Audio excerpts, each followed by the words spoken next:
Thank you all for coming for the launch of the Dutch version of the Finance Fit for Paris tracker, which is an instrument developed by the Frankfurt School of Finance in order to see whether the regulation, the laws, the supervision in a country is really in line with the Paris Agreement, is really strong enough to enable the financial sector to play its role in reaching the climate accord that we reached in Paris. So today we're going to tell about the results for the Netherlands. But especially we are going to talk about well, the Dutch way of doing things in terms of sustainable finance. And in the field of sustainable finance, we are on what you can call a very steep learning curve. So we're going to see what can we learn from other countries as the Netherlands, and what can other countries maybe also learn from us. But let's just quickly jump into the results. And I will go through the 4 jurisdictions very briefly that we have analyzed so far.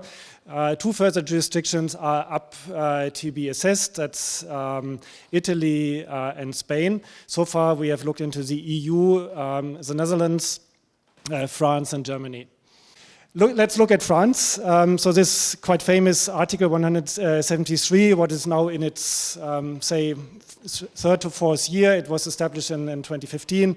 Now quite some practice, and again there's even a prize the French government provides to the best reporting under this regulation. That is quite interesting. It's motivating French institutions to state to what extent the business practice is in line with the national climate plans in the first stage. It's not perfect, but nothing is perfect right now in this area. Germany, so it's interesting. So some homework to do, basically. Germany is maybe perceived as the place, by some at least, with quite some sustainability efforts. At least in the financial sector, I won't say that's the case. Though KfW, with its green bond issuances, as well as with its strong stance when it comes to financing of renewable energies and energy efficiency measures in the German market, channeled through the commercial banking sector, plays a big role in order to get the energy transition going. So, the Netherlands. I think the Netherlands, as we see it, doing it together with Rens and Max, is one can see that there's a very nice public-private cooperation going on. So with each of these 2 parts of the economy taking their part, and that ends up in quite a few collaborative efforts. So where the private sector is doing its share, so like here it's mentioned the platform platform carbon accounting financials, so the second one. And DNB with its platform for sustainable finance, just to mention 2 examples, and I think we will get a little more into detail a little later. Not to forget about the Dutch climate agreement, where the private sector kind of basically agreed to support this. So this is a very nice enabling framework, and having looked at different countries, one can state every country is different. Regulation works very differently in different countries. Just when you compare France, for instance, with the Netherlands or with Germany, it's very different. But in the end, different ways of addressing climate finance is supposed to land at the same place, being in line with the Paris objectives. I will just start to remind you of something that all of us know, but I would just like to say that once more. We are in a very big hurry. We have a train to catch, and it's the last train. And we are running to get to the station, and it's the train to Paris. And we are almost not getting to that train. We are in the realm of no time to waste. We are also in the realm of not feeling complacent. there should not be place for any pride of what you have already done, because all our energy should be channeled to what we still have to do. So people think in terms of we have to go from A to B, and they're always very proud about how far away from A they now are. But that is not what we should be talking about. We should be talking about how fast do we get to B, and actually it is traveling from A not so much to B but to the P of Paris, I think. Okay, so what are we doing? A little bit more closer to what we are doing. It's true, some of these things have already been said. There is this platform for sustainable finance in the Netherlands that we have founded, I think it's now almost 3 years ago. So there, what we do, we come together and we try to do something that I think your methodology will also help to do, and that is to, as fast as we can, horizontalize, if that is an English word, any good idea. So if there's any bank, however big or small, that has a good idea that can also be applied by a pension fund or an insurance company, then it should not be sitting there for a couple of years, but it should actually come upwards, be discussed, and immediately be adopted in a wider sense. But there's also beyond climate a working group that has now just been set up in terms of biodiversity. Maybe 2 words on that also, because that might be a challenge for you, but we are thinking about climate, of course, but we know that you know, the trouble that this world is in and the problems that we need to change or that we need to solve are a little bit more than just the climate. It is also biodiversity and some of the others. There is a world strategy, it's called the Sustainable Development Goals, and actually all the things that we have now learned also as supervisors and central banks in terms of how climate change translates into financial risks. Now that same framework can also be used by saying biodiversity loss translates into financial risks. Water scarcity translates into financial risks. Resource scarcity more in general translates in financial risks. Human rights translate into financial risks. And that means that all these financial risks need to be managed by the financial sector, and it means that we as supervisors have a role to play. So here we have the platform for sustainable finance. I already mentioned the NGFS, the Central Bank and Supervisors Network for the Greening of the Financial Sector, NGFS, or the network for the INTIMI, I say in that. So I would actually say that all serious central banks and supervisors around the world, except for one jurisdiction that all of you know, have now been either a member or very closely associated, and actually also the Americans, they know that the climate is changing. They know that there is wildfires in California. They know the water levels are rising in Louisiana and elsewhere. So it's not that they're not taking notice. They know also that climate change translates into financial risk, and they know that when that is the case, these risks might also materialize, and you can use euros, but you can also lose dollars. NGFS, Platform for Sustainable Finance here in the Netherlands. Maybe a little bit more on your methodology, and then I will stop. I will not go into any technical discussions here. I think, of course, that when you have been active as an institution, also as an individual, on this issue for quite some time now, that of course you would hope that you would see all kinds of 9s on a scale of 10. But it would be a wrong methodology if in 2019 you would actually say that any institution around this world, any country would already be there, because we are not yet Paris compliant. So we should not become complacent. But to me, the important thing is not the 4.6, the 5.2, or whatever I said earlier also, but the fact that it shows you still have a way to go. Maybe, Kees, can I ask you to kick off this part of the discussion, which is actually about the question, so what would a truly green supervision regulation of the financial sector look like? So when do you really deserve to get a number 10 in that respect? Now, I'm from Triodos. I know green finance, at least my colleagues do. We do it for 40 years and it's really nice. But green finance won't solve the issue of the Paris Agreement. The Paris Agreement, cutting as soon as possible to stay within the limit of 1.5 degrees Celsius, as the Paris Agreement calls for. The latest IPCC report of October last year really recommends to the world, don't go for 2 degrees. 1.5 degrees should be the utter limit for global temperature rise. If we're really serious about that issue, the first issue on our common agenda should be unsustainable finance. So if we really want to make progress, we should focus on that. We have to say goodbye to an old economy, fossil-based, and if we don't do that in time, we don't cut the greenhouse gases the Paris Agreement calls for. So that should be our focus. Take, for instance, the debate. It was on the slide of you, Karsten, on the taxonomy debate in Brussels. Okay, let's have a discussion. What is sustainable?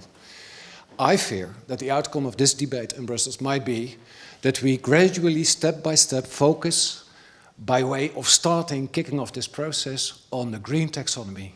And that means more regulation for the green frontrunners. That means more regulation for my bank and the kind of investors we are part of. And we are part of the solution. We are not part of the problem. So let's not focus first and foremost on the green side of the sustainable finance debate. Let's focus on unsustainable finance. There's still a question, Karsten, on the taxonomy. Kees Vendrik said it's focusing very much on the green part, while actually we should also be talking about what we should not be financing, the unsustainable finance. As a member of the technical expert group, how do you look at that? So as a member of the technical expert group, I follow the brief that the group got from the Commission, and that was pretty clear. And this question is outside of the realms of the technical expert group. So we don't deal with that, so it's a political area. So yes, as a supervisor, you look at risks. So we look at the things that can go wrong. So that is the brown part of the economy. And the brown part of the balance sheet, because, a little bit more technical, how do these risks of climate change, or climate crisis, if you like, translate into financial risk via a physical channel and via the transitional channel. The transitional channel is that, certain activities are going to be prohibited as of a certain time, or certain activities are going to cost so much that they are going to be prohibitively and expensive. So that's the way how we come in. We come in from a risk point of view. It also makes us immune for political criticism that we are going beyond our mandate. Question to you, Kees, because you raised this point of unsustainable finance. Well, several of the other panelists have gone into that topic. Is that to your satisfaction? Well, to some extent it is, because I'm glad it is recognized that we might focus first and foremost on unsustainable finance and wherever it's at stake in the financial sector. The second thing is, can we make it work and put it into practice? The financial sector institutions will pledge, hopefully, when the climate agreement is ready and the government has laid its final egg on CO2 pricing in the industry, because that's what we're waiting for right now. I hope that after endorsing of the agreement, financial players will measure the carbon footprint, so they can identify which portfolio is most Paris not proof, and so they can decide by consequence, knowing when they have possessed the right data, which portfolio do I have to manage first? What's my biggest problem as a financial institution? And of course there will be a wide variety between banks, but also between different financial sectors. And the second step is no later than 2022, that's in 3 years' time, financial institutions pledge to identify a target for the own financial institution. And that's great, because this target has to be compliant with Paris. And then we keep this, well, this train might move in the right direction. Femke, I want to ask you to elaborate a little bit more on the iMVO-convenants, how it works, what your expectations are from that, because you're the chair of the ones on pension funds and insurance companies. Yeah, so and I think also the voluntary agreements really offer the opportunity to act faster also. So in terms of agility, I think the voluntary agreements can also add value to financial regulation, which of course is always lagging behind a little bit. No offense to the legislator or the regulator, but I think by definition financial regulation is lagging behind. If you want to live up to what is needed in society and also to expectations in society, financial regulation is really never enough. And I think the agreements on responsible business conduct are a very valuable example of how the financial sector can also go beyond financial regulation and take initiative on its own, by itself. And maybe the word voluntary is a little bit misleading, because I think that all the parties engaged in the agreements keep very close track also on the results that actually are being achieved within the agreement. So it's not, voluntary is not that it's not obligatory or mandatory, really. The most important thing is that we get to Paris as fast as possible. I don't think it should necessarily be pushed through regulation. I don't think it should necessarily be pushed through government investment. It's about how do we get there in the fastest possible way. Google Maps would give you different routes to Paris. I don't think regulation is necessarily the fastest. Regulation is not a fast process, and it's very often not highly effective either. And as an NGO, you're not missing regulation in this sense? I think that it's not an if that we should choose for either covenants or legislation. I think legislation could be extremely helpful, and the covenants could help in the what question, and the covenants particularly could help sectors, including financial sector, in the how question. So no, I'm definitely believe in an end-end. Yeah, and that they're actually complementary to. Because we companies are in a competitive situation, we cannot do what we need to do without a high level flaw of regulation.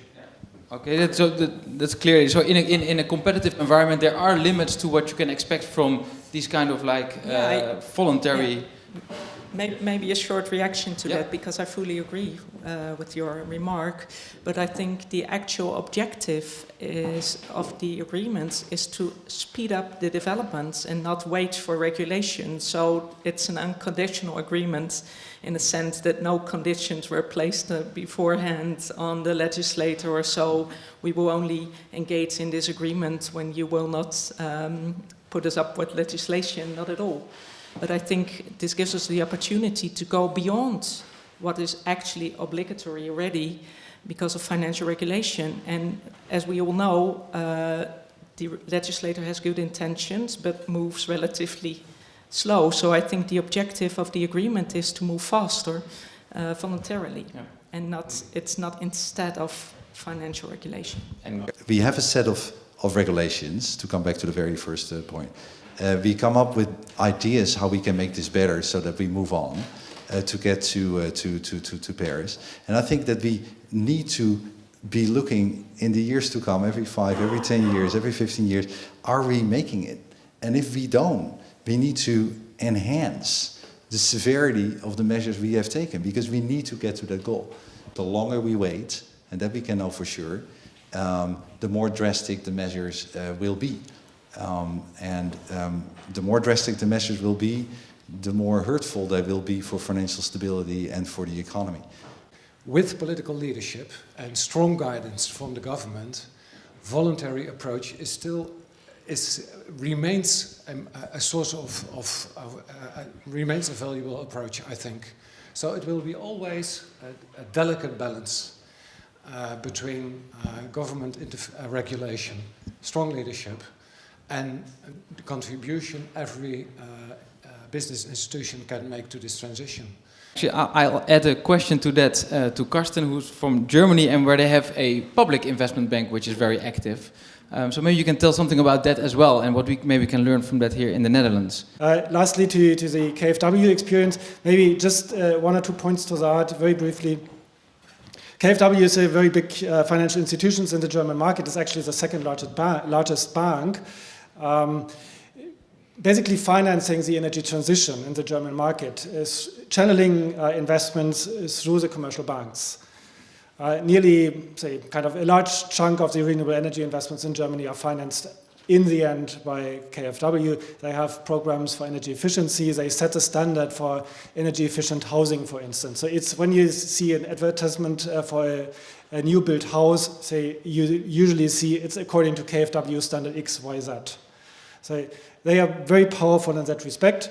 And they do, on the other side, issuing green bonds as well now for a little while, increasing this. They have a big green bond investment portfolio. So it's a very powerful kind of centerpiece to the German picture, whereas they are kind of leading the pack and currently, in a very interesting way, do it in a very agile and Scrum way, finding out how they can turn their portfolio over the next decades into a 2-degree or 1.5-degree compliant portfolio through all the activities, starting with the development bank, going to the German promotional bank, and even further to what can be compared to the German or to the IFC, just German style.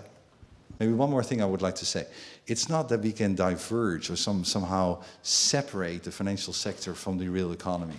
So we cannot have a 100% green financial sector in a brown economy.